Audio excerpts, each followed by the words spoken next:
মুখ্যমন্ত্রী বলেছেন উৎসবে ফিরে আসুন। আপনার এই কথা বলাটা খুব স্বাভাবিক। আপনি হাঁসখালির আমাদের ওই ছোট্ট মেয়েটিকে, 14 বছরের মেয়েটিকে বলতে পারেন গণধর্ষিতা হওয়ার পর, খুন হওয়ার পর দেখতে হবে ওর তো পেটে বোধহয় বাচ্চা ছিল, প্রেম ছিল, কি করে বললেন না? অবশ্য বলাটাই স্বাভাবিক। আপনি তো মা নন। একজন মা হলে আপনি কোনোদিন এই কথাটা বলতে পারতেন না। আপনি উৎসবে ফেরার কথা বলছেন। দুর্গাপুজো হবে, অবশ্যই হবে, আচার মেনে সব জায়গায় দুর্গাপুজো হবে, কিন্তু উৎসব হবে না। উৎসব মানে আনন্দ। পশ্চিমবঙ্গের মানুষ ঘরে ঘরে যতক্ষণ না অভয়ার বিচার হচ্ছে আমরা কিন্তু উৎসবে ফিরবো না। আর সিবিআই কে দোষ দিচ্ছেন যে 5 ঘন্টা, দ্য ফার্স্ট 5 আওয়ার্স, প্রথম 5 ঘন্টা খুনের, আমি বলছি না, আইনজীবীরা সেদিন বলছিল, আমরা দেখছিলাম সাধারণ মানুষ, যে প্রথম 5 ঘন্টা যে কোনো ইনভেস্টিগেশনের জন্য অত্যন্ত জরুরি। প্রথম 5টা দিন আপনি নষ্ট করেছেন মুখ্যমন্ত্রী। আমাদের অভয়ার পাটা রাইট অ্যাঙ্গেলে কেন ছিল? রাইট অ্যাঙ্গেলে, বডির সাথে রাইট অ্যাঙ্গেলে থাকতে পারে যখন পেলভিক গার্ডল ভেঙে দেওয়া হয়, কিন্তু কোনো এক্সরে প্লেট দেওয়া হয়নি। আমার অভয়ার পোস্টমর্টমের টাইম, ক্রিমেশনের টাইম মেলেনি। আমাদের অভয়ার বডি প্রিজার্ভ করা হয়নি। আমাদের অভয়ার 9 তারিখে মৃত্যু হয়েছে, আর 10 তারিখে আপনার খুব কাছের, যাকে আপনি প্রোটেক্ট করেছিলেন, ডক্টর সন্দীপ ঘোষ 13 বছর ধরে সরকারি হাসপাতালে ডাক্তারবাবুদের বাথরুম, রেস্টরুম হলো না, কিন্তু 9 তারিখে অভয়ার খুনের উইদিন আওয়ার্স আপনার ডক্টর সন্দীপ ঘোষ অর্ডার বের করে দিলেন যে বাথরুম তৈরি করতে হবে, রেস্টরুম তৈরি করতে হবে, আর ক্রাইম সিন থেকে জাস্ট 200 মিটার দূরে ভাঙাভাঙি করে সমস্ত কিছু নষ্ট করে দিলেন। আমাদের প্রশ্ন আপনি বলেছেন না আমি কাউকে বাঁচাতে চেষ্টা করব কেন? কেউ কি আমার বন্ধু? আমার কেউ বন্ধু নয়, কেউ শত্রু নয়। আমি কথা বলা হচ্ছে তথ্য লোপাট করার কথা। আমরা কেন তথ্য লোপাট করতে যাব? আপনি তথ্য লোপাট করেছেন মুখ্যমন্ত্রী, আমরা বলছি আপনি করেছেন, আপনার নেতৃত্বে তথ্য লোপাট হয়েছে। আপনি ঝাড়গ্রাম থেকে সেদিন ফিরছিলেন 9 তারিখে, আপনি বললেন আপনি বিনীত গোয়েলকে কথা বলতে বলতে আসছিলেন। আপনি বলেননি যে বডিটা প্রিজার্ভ করো?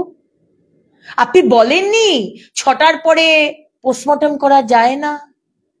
আপনি বলেননি যে এত তাড়া করো না, এত তাড়াহুড়ো করে অভয়ার বডিকে ক্রিমেট করে দিও না? আপনি বলেননি? আপনি তো নিজে একজন আইনজীবী, আপনি তো নাকি প্র্যাকটিসও করেছেন, অথচ আপনার পুলিশ এগুলো সব করলো। আপনি জানেন না? আপনি সব জানেন। আপনি তথ্য লোপাট করেছেন। এবং আমাদের যে দাবি, প্রথম দিন থেকে বলে আসছি, মমতা ব্যানার্জি আপনি মুখ্যমন্ত্রী হতে পারেন, কিন্তু অভয়ার কেসে আপনার যে রোল অত্যন্ত সন্দেহজনক, আপনাকে অ্যারেস্ট করা হোক। You should be arrested Mamata Banerjee. You are not above the law. মুখ্যমন্ত্রী ভারতবর্ষের আইনের ওপর নন। আপনি যা করেছেন, আপনাকে অ্যারেস্ট করা হোক, বিনীত গোয়েলকে অ্যারেস্ট করা হোক, এবং ডক্টর সন্দীপ ঘোষের সামনে বসিয়ে আপনাদের ইন্টারোগেশন করা হোক। এটা আমাদের দাবি। আর শেষ করব, যে বুদ্ধিজীবীরা আজকে রাস্তায় নেমেছেন তাদেরকে আমি স্যালুট জানিয়েছি, কিন্তু কবি সুমনের মতো বুদ্ধিজীবী যিনি চটি চাটার কথা বলছেন, হ্যাঁ উনি নাকি খুব গর্বিত আজকে টিএমসির বিধায়ক কাঞ্চন বাবু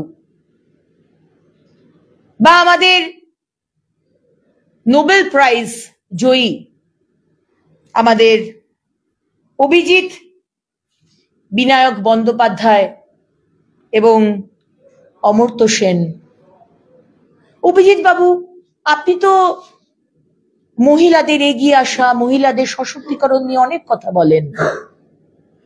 আপনি নোবেল পুরস্কার পাওয়ার পরে পশ্চিমবঙ্গ সরকার থেকে বঙ্গবিভূষণও নিয়েছেন, ভালো কথা। কিন্তু বঙ্গের নারীদের যখন এইভাবে অত্যাচার করে, লাঞ্ছনা করে প্রতিদিন গলা কেটে দেওয়া হচ্ছে, বিবস্ত্র করে ঘোরানো হচ্ছে, প্রতিদিন সকালে উঠে আমরা 6 থেকে 7, 8 থেকে 80 এই বাংলার মেয়েদের অত্যাচার দেখছি। আপনি হাথরাস, উন্নাও, মণিপুর কথা বলেন, বলতেই পারেন, কোনো অসুবিধা নেই, অফকোর্স বলবেন, আমরাও বলেছি। কিন্তু তার সাথে সাথে আপনি অভয়ের কথা একবারও বললেন না, একবারও বললেন না।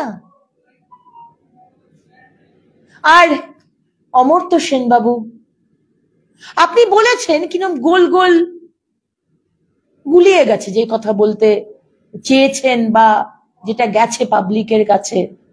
আজকে যে বাচ্চা ছেলেগুলো যারা আন্দোলনে বসে আছে, আমাদের সন্তান সম, আপনার তো নাতি নাতনির বয়সী। আসুন অমর্ত্য বাবু, আসুন অভিজিৎ বাবু, আসুন, এদের পাশে দাঁড়ান। বহু বছর পশ্চিমবঙ্গ এইরকম আন্দোলন দেখেনি, পশ্চিমবঙ্গ কি সারা ভারতবর্ষ দেখেনি। আজকে বাংলার মানুষ আবার দেখিয়ে দিয়েছে যে অন্যায়, অন্যায়ের সাথে আমরা আপোষ করব না।